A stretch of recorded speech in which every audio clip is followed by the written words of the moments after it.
I'm Elena Gable, and I'm reporting from the 2021 4-H Goat Skillathon. Behind me, we have teams of 3 4-Hers competing together as a team in different stations and learning more about the goat industry. This year we have stations for reproduction, where they're identifying parts of the reproductive tract. There's a feeds and feeding, identifying poisonous and non-poisonous plants. There's a housing station. There's one about quality assurance, so meat quality things.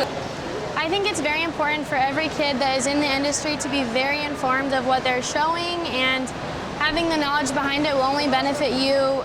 Telling other kids what they're doing in class, or just educating more people about the agriculture that we live in. This is a great event for the kids. It tests a lot of their knowledge. We cover a broad scope of different areas of expertise, and so these kids are able to just boost their knowledge. And there's actually state-level competitions for Skillathon, and so this is also a good chance for them to prep to compete in those competitions.